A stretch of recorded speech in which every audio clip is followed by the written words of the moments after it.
تحت قيادة الناخب الوطني بدو الزكي. تقرير مراد سميح. هل ثلاثية الأسود في مرمى المنتخب الليبي أذابت الشك وزاحت التخوف من مستقبل يتمناه المغاربة أن يكون مشرقا؟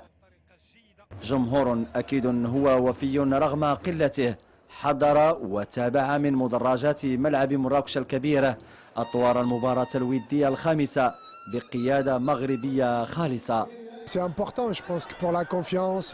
هذا مهم لإعادة الثقة، نحن محتاجون لهذه النتيجة. اللاعبون كانوا حاضرين بدنيا ومعنويا، أكيد العقلية بدأت تتغير، وأشكر كل من ساهم في هذا الفوز خصوصا الجمهور الذي ظل يساندنا، شكرا لهم.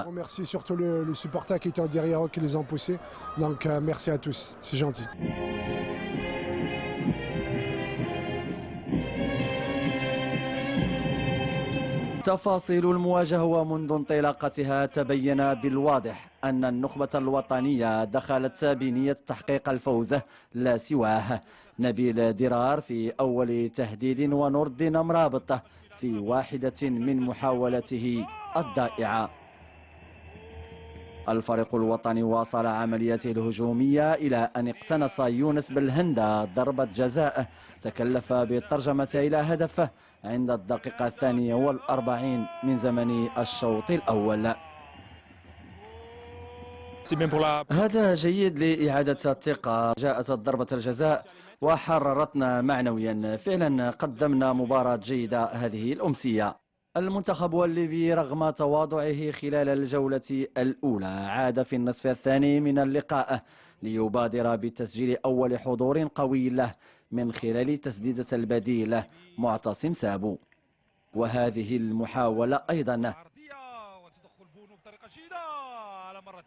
هنا توقف المد الليبي، مرابط يقدم التمريرة فوق طبق من ذهب لبرادة ليضيف الهدف الثاني. تغييرات الزاكي كانت نسبيا فعالة بعد إشراك القناوي ويجوره، والأخير يهز شباك المنتخب الليبي بالهدف الثالث. سعيد بهذا الهدف، فهذه المهمة ديالنا داخل رقعة الملعب، فهذه مباراة استعدادية، فإن شاء الله نتمنى أن هذا العمل يزيد يكمل إن شاء الله باش نكونوا في كأس أفريقيا، يكون المنتخب الوطني في أحسن الظروف.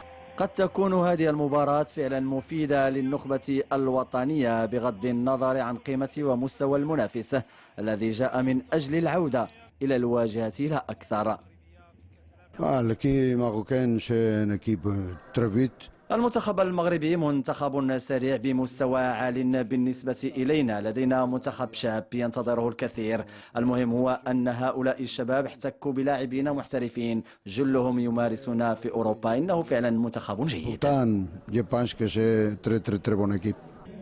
موعدان متبقيان سيعيد فيهما الناخب الوطني ترتيب الأوراق والوقوف أكثر عند جاهزية 23 أسدا لعلها تزأر من جديد على أراضيها وأمام محبها في كان 2015.